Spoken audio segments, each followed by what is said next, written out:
Hi, my name is Chris Nybo.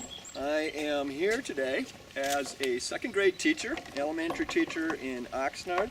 Awesome. And I am also here today as a wilderness user, a wilderness advocate, a lover of wilderness, and it's very exciting to be here because this is just amazing to see all of what's going on. So before I came to California, and so lucky I was a wilderness instructor for Outward Bound, and I'd like to begin and end my talk today with two quotes for some people that aren't with us anymore, but they're powerful advocates for wilderness.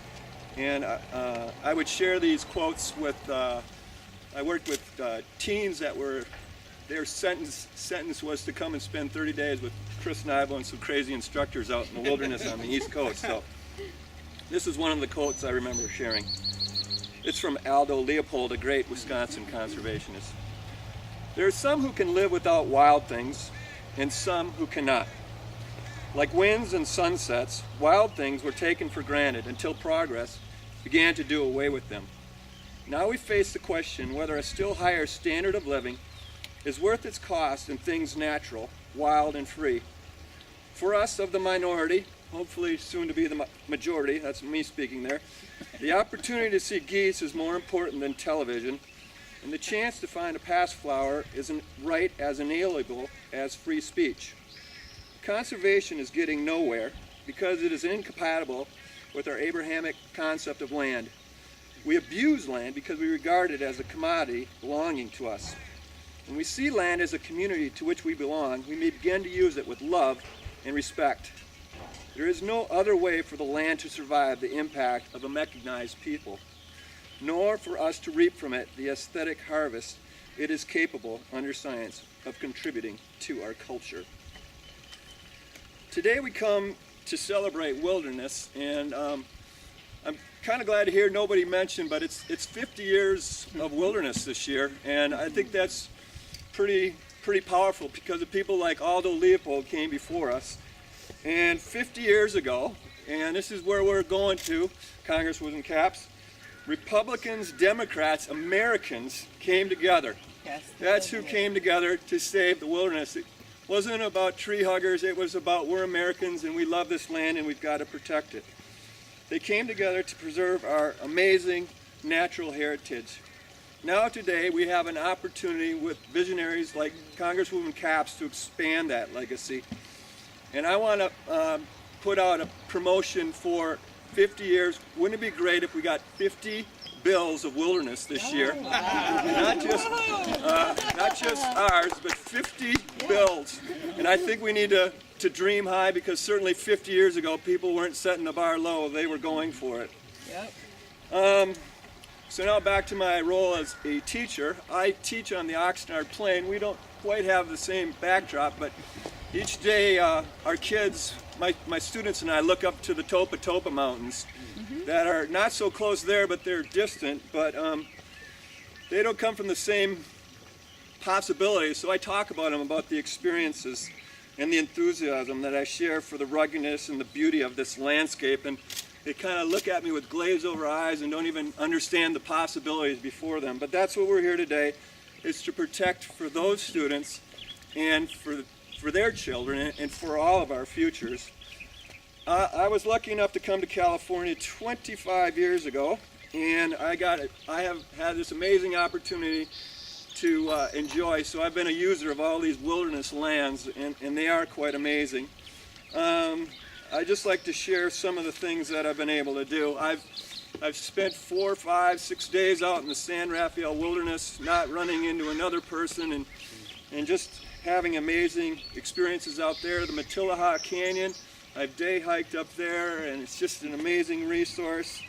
I've been able, one of my favorite bike rides starts right at my house in Ventura and goes up over Sulphur Mountain, and then you can go right up to the top of the Topa Topas. It's just amazing that we have what we have here. And on lucky winter days, I'm able to get up and ski the slopes of the Pine Mountain, and it's quite a place. And then those great years when we get snow, they melt off and becomes the Sespe River, which we're trying to protect. And for a few times I've been able to kayak through that, and it's quite powerful talking about Fillmore.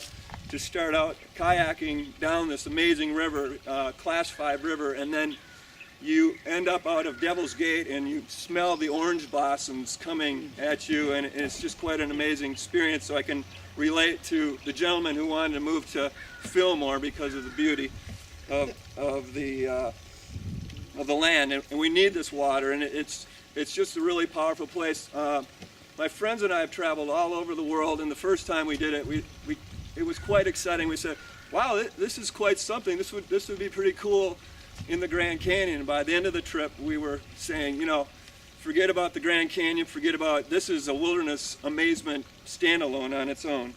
So I'm just here to share that these lands are worthy of protection. They're amazing. I invite people to get out and see them. The thought of the Condor Trail, I was just thinking, as Chris, you were speaking with, that'd be great. You know, I was on the Appalachian Trail and talking to young people. Wouldn't it be amazing to have our young people being able to walk through the Condor Trail and all of this saving? So here to everybody here and all the things that we're saving, I just want to, as hat off and thanks to these people. It starts out with the local organizations like the Los Padres Forest Watch and Keep Sespe Wild. They look at it from a local perspective.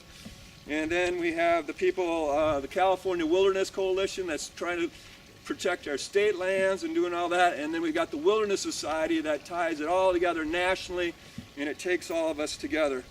So there we go, all the excitement that we have. Checking my notes. Oh, I just want to say it's also exciting with what the Wilderness Society is doing. They got some going with the San Gabriels down in Los Angeles and working with disadvantaged children. It'd be wonderful to see that. So thank you, and my last quote is going to be from Mr.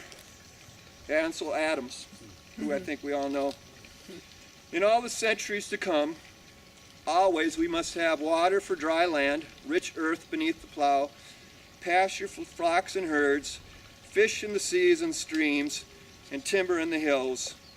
You can never get a person, yet never can a person live by bread alone.